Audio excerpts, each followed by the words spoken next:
September 1, the first day of spring. As promised, the gates on the road to the summit of Mount Tarawera have been closed. Public access is now limited to paying customers only. And there is also disappointment for rugby fans.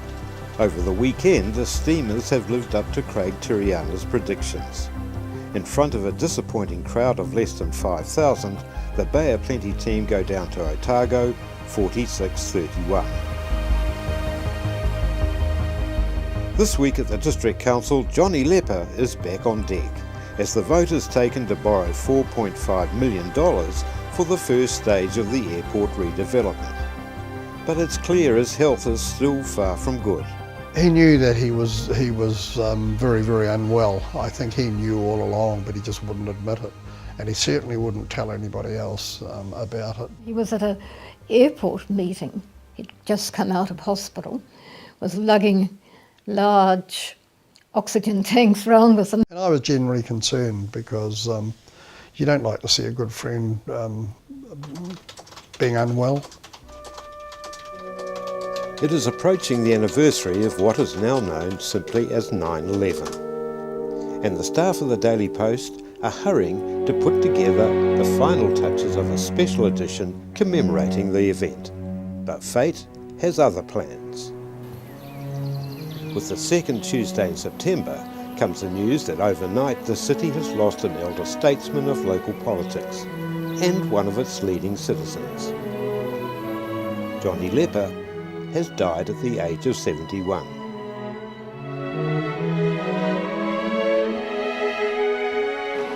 The shockwaves ripple through the city as the Daily Post devotes a full front page to his passing.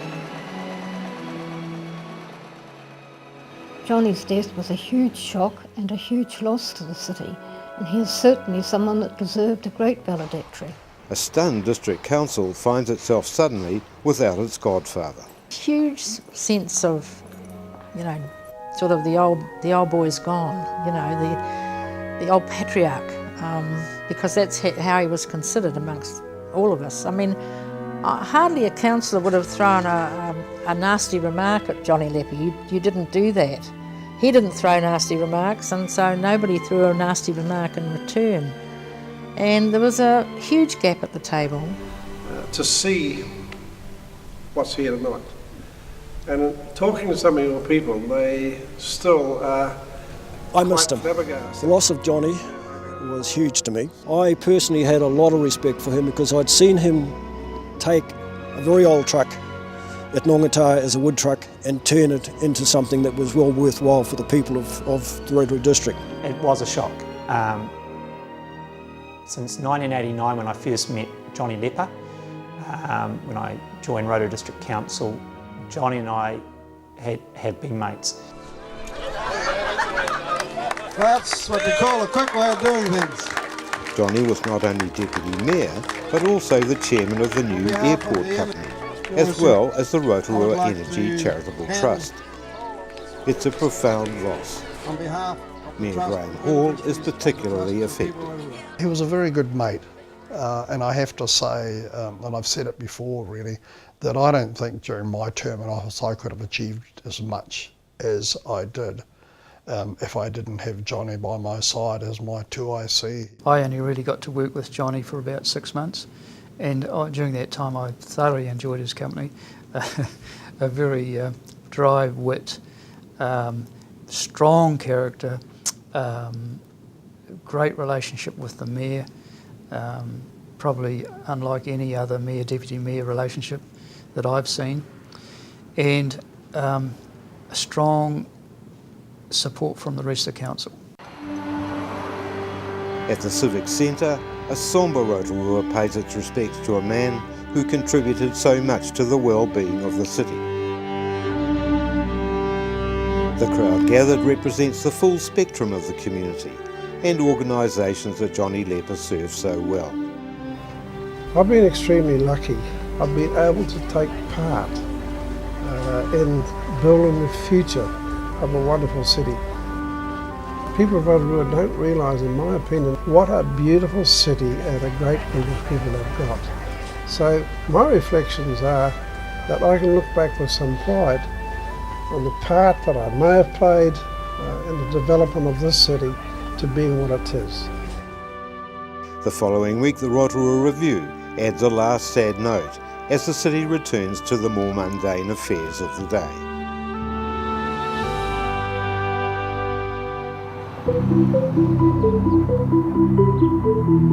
For example, ready-to-retail Scotty Watson has turned his attention to parking in the CBD.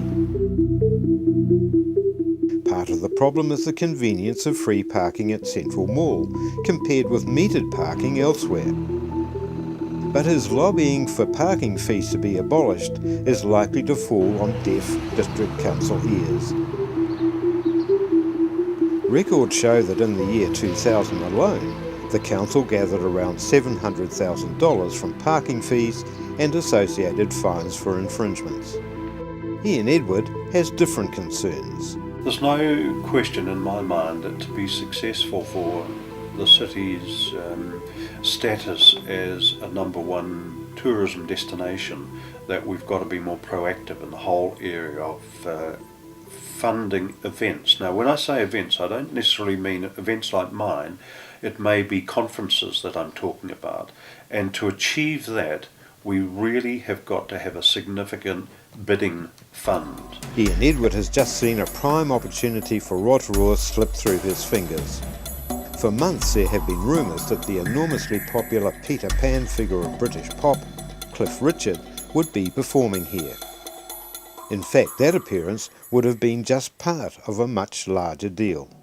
When the 70-year contract for IMG to present the Mission concerts in Hastings had terminated, and that an Australian promoter was looking to establish Rotorua as the place for events to take place.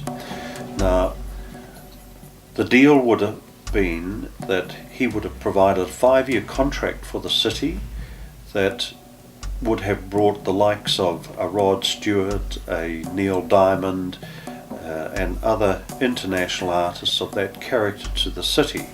And the research that we had done suggested that would be worth each year about $10 million to the community. To have secured that contract, we needed to put, that's either my organisation or Rotorua Incorporated, needed to put a deposit down for $200,000 to have made that happen.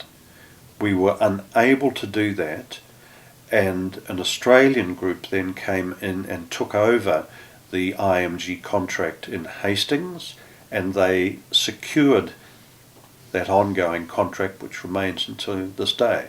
So one might argue that we lost, or Rotorua lost, the opportunity for $50 million, that is $10 million a year for 5 years, to have been brought into the community. But now is not a good time to be approaching the District Council, as it grapples with the loss of its Deputy Mayor. There are other far more pressing financial matters on the table. Not the least is the question of the cost of beginning to tackle the water quality problems at the western end of Lake Rotoiti. I think we didn't, and when I say we, I'm meaning more the Mayor and Council, didn't come to terms with the leadership that Johnny had provided as quickly as we perhaps should have or could have. And so we, in terms of some of the more important policy decisions, they were more difficult to make. But the problem really was not so much about the cost of the cleanup, but what was required. We didn't even know what we needed to do.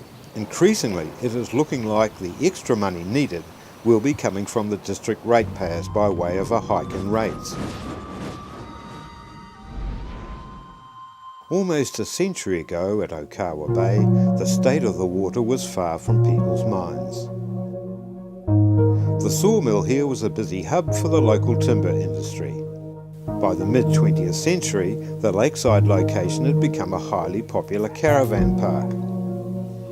And when the Ngāti Pikiao owners reacquired the site, they built what was intended to be a showpiece of Māori business development.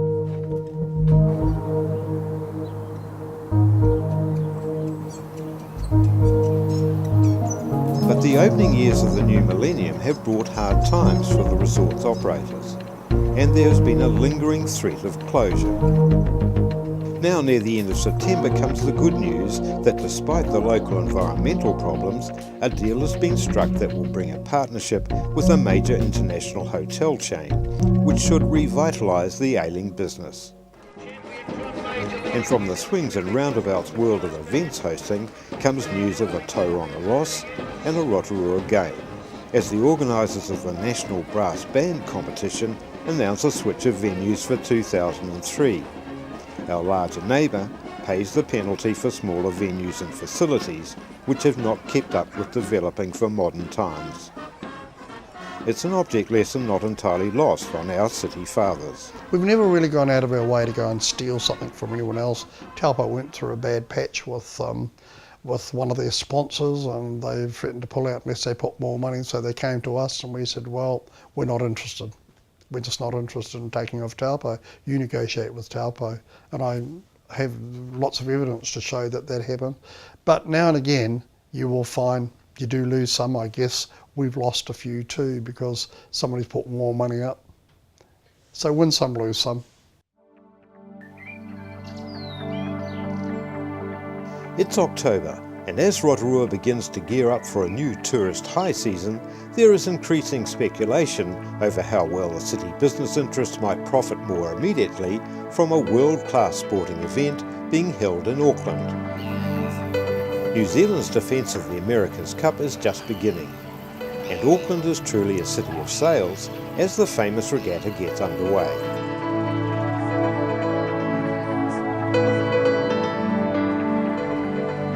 Attending this 31st sailing of the event over the months ahead are not only the big spending international teams, but also an attended horde from the media and wealthy spectators. While the America's Cup is expected to divert the attention of the important Auckland domestic market, there are also hopes for a spin-off from the increased media attention. Those arriving by air will now be paying a little extra when they leave Rotorua. From October 1st, there is now a new departure tax, described as a development levy, to help pay for the airport redevelopment.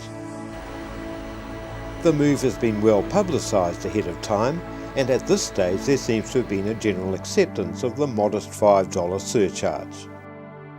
It's a fee which is expected to bring in around $500,000 over the next year. At the same time, some of the irksome security measures brought in after 9/11 have disappeared, along with Rotorua's jet service.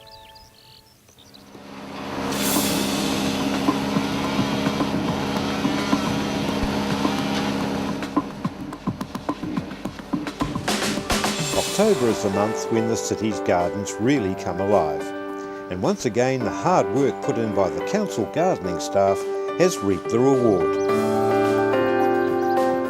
Rotorua has again been awarded top place as the country's most beautiful city, an accolade that came last our way in 1999 and 2000. A Daily Post editorial pays a tribute to the ongoing activities of the Keep Rotorua Beautiful Society in helping to make the city so tidy and largely graffiti-free. Other awards are also in the news. Dorothy Mihinui has a big day out as Waka Village really turns it on for her investiture ceremony.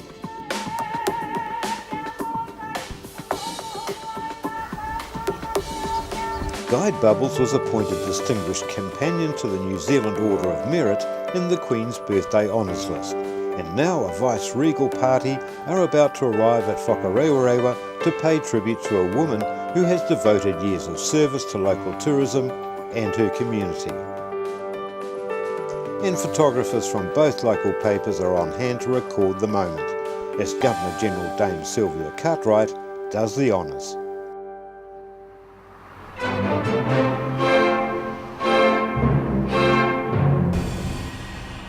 Rotorua's hospital is back in the news, and not in a good way. It seems Health Board Chairman Stuart Edwards' regime of providing good news stories is finding it heavy weather. Despite the board's stated confidence in being able to turn things around financially, no real solution to the money problems has yet emerged. And now come claims that low staffing levels are at crisis point, and that clinical staff and management relations are at a low ebb. Meanwhile, the review has been following a hospital side story. Unlike the old nurses' home demolished last year, another surplus building has received a new lease of life. Venerable Bridgeman House, once the superintendent's residence, has been moved intact from Pukeroa Hill. Now it has new owners and a new location out in the countryside on Danzy Road. The house itself was in pretty good nick. There were trees right along one side that kind of had a lot of paint peeling on that side and whatnot. Other than one window and half a dozen boards below it that were rotten, the rest of the house was in good condition. It would be hard to find prouder owners of a newly restored old home than Alan and Denise Newby, and they carefully documented the big move that included this perilous-looking trailer descent from Hospital Hill. I said to Dean, that looks pretty scary task. Have you ever dropped one? And he said, no, if yours drops, that will be the first. But he said, I assure you, it will not drop. Then there was the puncture at the Nongataha Junction roundabout, before the trip was finally completed and the old home safely installed at its new location. Well, we moved in virtually straight away and we had no power, no shower, and we just sort of camped up in one room and had a builder by that time, and we organised the new roof, put the windows back in that were broken or gone, just put big carpets up to where the fireplace had been to keep the wind out while we lived here in the meantime, and just started one room at a time really. Looks like it's always been there. That's really the comment, and a lot of people admire the house. And that makes us feel proud because we saved something, I guess, that was going to be demolished, and Denise had a dream that she wanted one day to do up and live in an old house, and we've been able to realise that dream. We were pretty disheartened by that. I was personally. In the second week of October comes a bitter disappointment that cuts deep for many. In his second attempt, the event bid that Dave Donaldson worked so hard to attain for Rotorua has come to naught. About 2 weeks before we left. In Europe, especially to hear the announcement of the venue for the 2005 World Mountain Bike Championship, Dave recalls the moment. In came a Mr. Omini, who was a honorary vice president of the UCI. He sat down and read in French from our list, and this is the decision. The BMX worlds will go here, the cyclocross worlds will go here, the mountain bike worlds will go here, and it wasn't us, and the road worlds will go to Spain. And there was just this eruption of outrage and tears. Women ran crying from the room, and I sat there looking a bit stunned as it was all translated into English, and learnt that we had missed out. It's the lobbying that wins the day.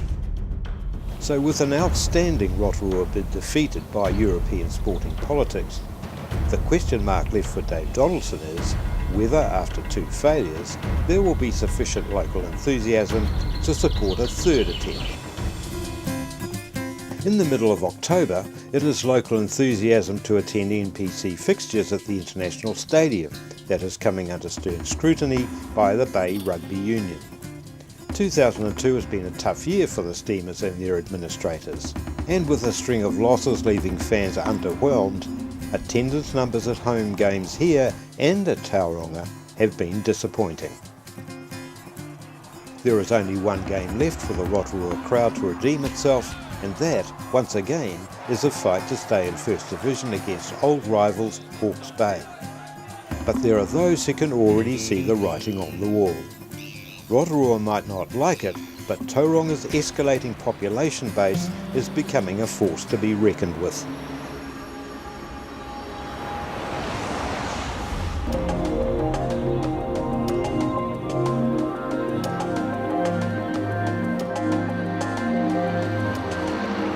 Mid-October, and the fabric of the city's administration, damaged by the loss of Johnny Lepper, is starting to be repaired.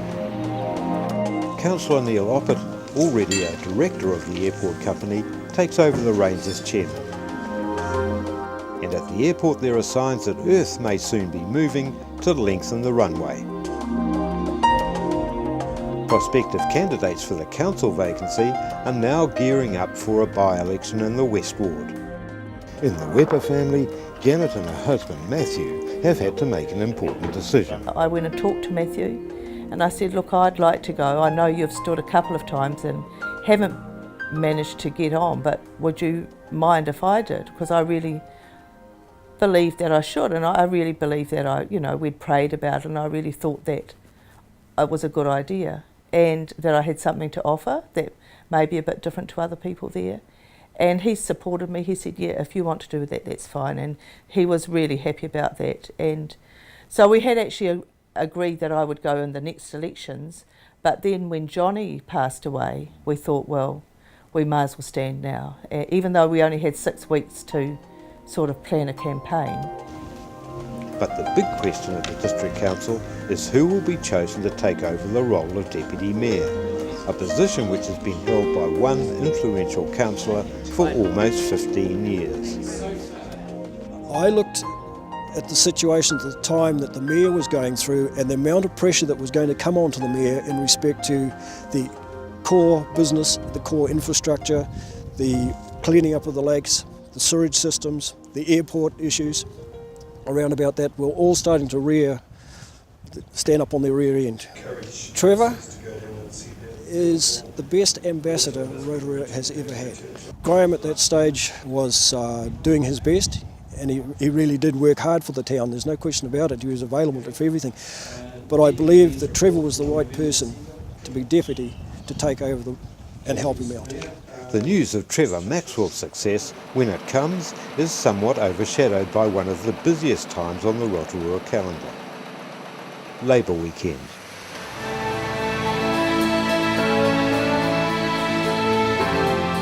Despite the forecast for wet, windy weather, the city is all booked up.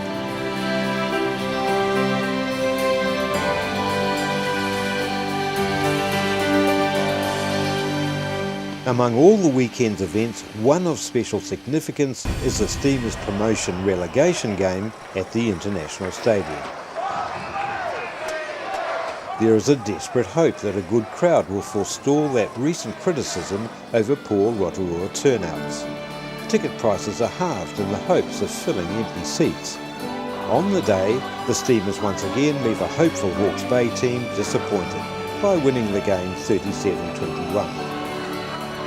But even a packed-out Rotorua doesn't deliver the hoped-for spectators. Bay rugby officials are frustrated by the paltry 3,500 ticket sales, many of those being to Magpie supporters. And those arguing for Bay games to be played in Tauranga will be able to stoke the fires of debate with fresh ammunition to support their claims.